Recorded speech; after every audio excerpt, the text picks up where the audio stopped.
The race for the White House is a knockdown, drag-out fight to the finish, with the nominees going toe-to-toe on the trail until the voters' decision November the 8th. And we're keeping score each week in the title boxing ring with former prize fighter and political analyst. Once upon a time, he was known as Rocky. Now he's known as Ed now he's old man now.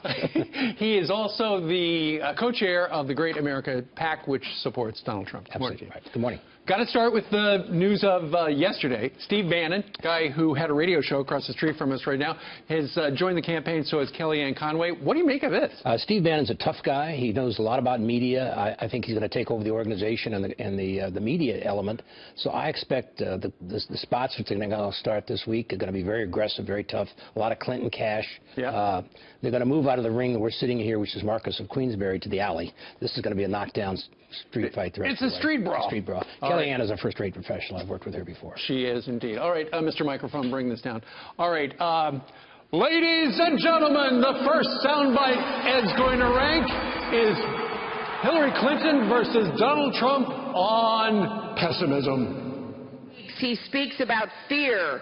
He speaks about such negativity and such pessimism. Violent crime has risen 17% in America's 50 largest cities last year.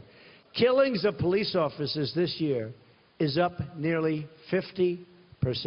More poverty, more crime, and basically just more of the same. The future she offers is the most pessimistic thing I can possibly imagine.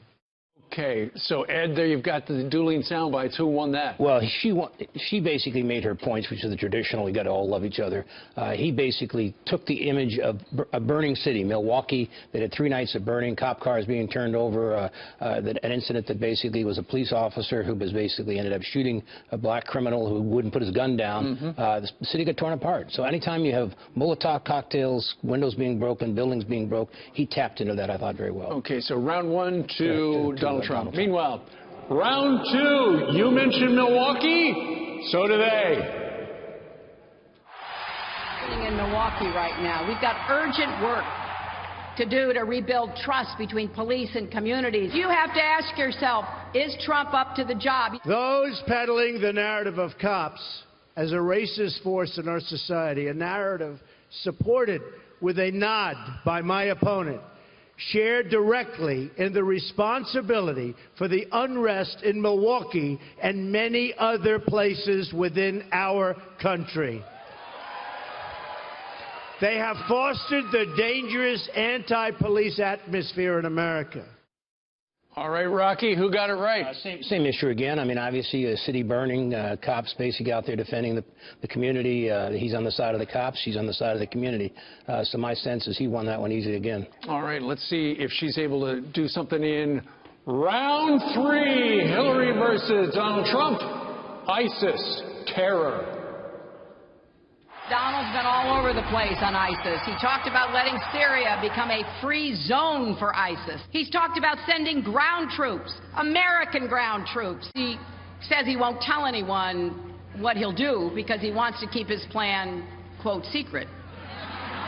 And then it turns out the secret is he has no plan. He said, I know more about ISIS than the generals. No, Donald, you don't. The failures in Iraq were compounded by Hillary Clinton's disaster, total disaster in Libya. Hillary Clinton's forceful advocacy for the intervention was the deciding factor. That's why we went in. With one episode of bad judgment after another, Hillary Clinton's policies launched ISIS onto the world stage. Okay. She scored with some good shots, not knowing as much as the generals. Basically, no plan is his plan. But I think coming back on the Libya thing, which she personally was responsible for, certainly makes that an even match. So the way I'd rule that one is a draw. Okay, so 2 for Trump and split decision. And the only issue I make, again, is even though he keeps winning these sound bites, you got to carry through. You can't basically step on your story. Gave a good speech Monday night, makes his announcement at 3 o'clock in the morning of campaign changes. That's the story. That's the story of the day. So he has to get on message, stay on message, and that's what we'll talk about. All right, Rocky Rollins, thank you very much. We'll see you back here next week. Good, thank you.